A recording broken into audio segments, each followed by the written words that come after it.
Hello everyone, I am बेला जन और मैं आपका हार्दिक स्वागत करती हूँ हमारे चैनल इंग्लिश वाणी पर। फ्रेंड्स, अभी तक लास्ट 3 क्लासेस में हमने सीखा है ऐसे सेंटेंसेस को इंग्लिश में ट्रांसलेट करना जिनके लास्ट में आता है रहा, रही, रहे और उनके साथ आता है या तो है या था या होगा। आज के क्लास में हम सीखेंगे ऐसे सेंटेंसेस को इंग्लिश में ट्रांसलेट करना जिनके लास्ट में आता है समय और समय के साथ से रहा, से रही, से रहे या फिर ता रहा, ती रही, ते रहे। यहाँ हेल्पिंग वर्ब क्या लगती है, मेन वर्ब क्या लगती है?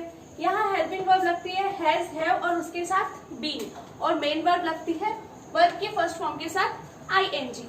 चलिए अब इसे सेंटेंस के साथ समझते हैं।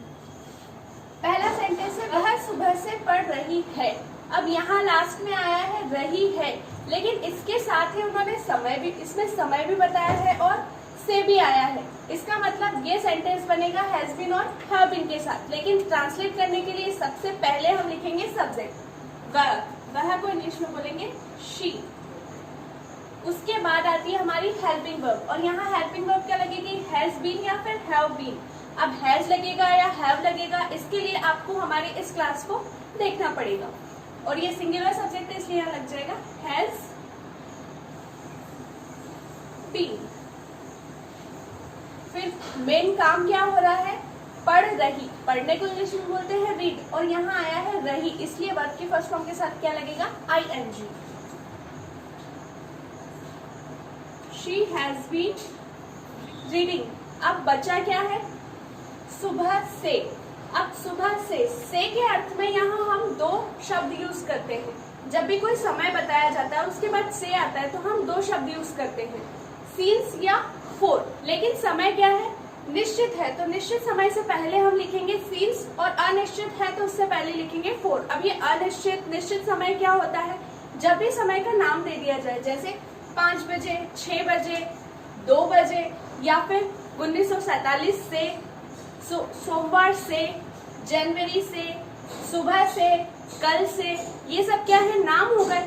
लेकिन नाम की जगह अगर आपको पीरियड दे दिया जाए, ड्यूरेशन दे दी जाए, जैसे 5 सेकंड से, 6 सेकंड से, 2 घंटे से, 3 साल से, जैसे हम 1947 से यहाँ रह रहे हैं, तो ये हो गया टाइम, पॉइंट ऑफ टाइम की एक निश्चित टाइम है कि हाँ हम इस समय से यहाँ रह रहे हैं। लेकिन हम 3 साल से यहाँ रह रहे हैं, तो अब ये 3 साल कोई से भी हो सकते हैं, इसलिए इन 3 साल जब भी ड्यूरेशन आ जाए तो उससे पहले हम लिखेंगे फोर, और जब भी पॉइंट ऑफ टाइम आ जाए, निश्चित समय आ जाए, उससे पहले हम लिखेंगे सीन्स। अब यहाँ क्या है, यहाँ है सुबह से, ये है एक पॉइंट ऑफ टाइम, इसलिए यहाँ हम लिखेंगे सीन्स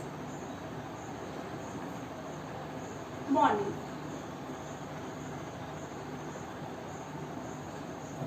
इसका नेगेटिव सेंटेंस कैसे बनाएंगे, वही सबसे पहले आपको लिखना है सब्जेक्ट शी, फिर हेल्पिंग वर्ब हैज, हैव, यहाँ हमने लिखा है हैज, और हैज के जस्ट बाद हम लगाएंगे नॉट, और उसके बाद लिखेंगे बीन। जिस तरह हमने विल, शैल, बी वर्ब का यूज पढ़ा था, वहां हमने विल और शैल के जस्ट बाद नॉट लगाया था और उसके बाद बी लिखा था। उसी तरह यहाँ आपको हैज या हैव के जस्ट बाद नॉट लगाना है और फिर लिखना है बीन। उसके बाद हमारा आ जाएगा मेन काम reading, since morning.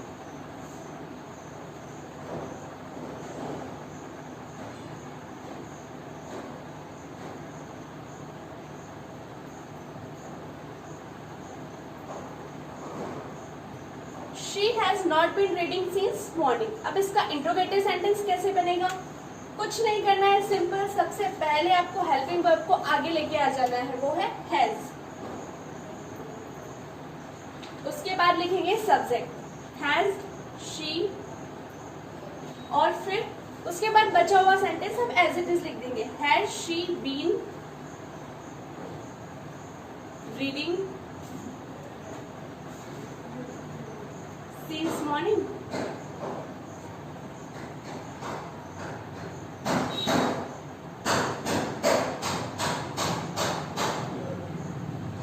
Has she been reading since morning? अब यहाँ आपको आंसर चाहिए था यस या नो में, लेकिन जब WH वाले सेंटेंस आ जाए, जैसे वह सुबह से क्या पढ़ रही है। अब यहाँ आपको चाहिए इंफॉर्मेशन कि वो क्या पढ़ रही है, तो सबसे पहले हमें लिख देंगे इस WH वर्ड को व्हाट। उसके बाद क्या करना है, कुछ नया नहीं करना है, जैसे हमने इंट्रोगेटिव सेंटेंस बनाया उसे एज इट इज लिख देना है। Has she been reading since morning.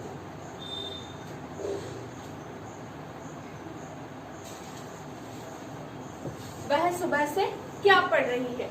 तो ये तो वह हमारे वे सेंटेंस जिसके लास्ट में आता है समय के साथ से रहा, से रही, से रहे। लेकिन अगर यहाँ पे आ जाता है ता रहा, ती रही, ते रहे, तो उन सेंटेंसेस को हम कैसे बनाते हैं वो भी देख लेते हैं। तो जैसे हमारा सेंटेंस है वह पढ़ती रही है। अब यहाँ ना तो समय आया है, ना से रहा, से रही, से रहे आया है, यहाँ क्या आया है सिर्फ लास्ट में ती रही है। तो इस तरह के सेंटेंस को हम कैसे बनाएंगे, सबसे पहले लिख देंगे हमारा सब्जेक्ट शी, फिर हेल्पिंग वर्ब लिखेंगे हैज बीन, और फिर आ जाएगी हमारी main verb reading. She has been reading. तो जब भी लास्ट में ती रही, ता रहा, ते रहे ये शब्द आए तब भी सेंटेंसेस में हैज बीन और हैव बीन वर्ब का ही यूज होगा। आई होप आपको एक क्लास समझ आ गई होगी। अगर इस क्लास में आपको कहीं भी कोई डाउट है तो आप कमेंट सेक्शन में कमेंट करके जरूर पूछ सकते हैं। एंड लास्ट क्लास में मैंने जो आपको सेंटेंसेस दिए थे कन्वर्सेशन फॉर्म में, उनके ट्रांसलेशन क्लास में मैंने आगे दिए हैं, आप पॉज करके उन्हें जरूर देखिए। Okay friends, bye bye.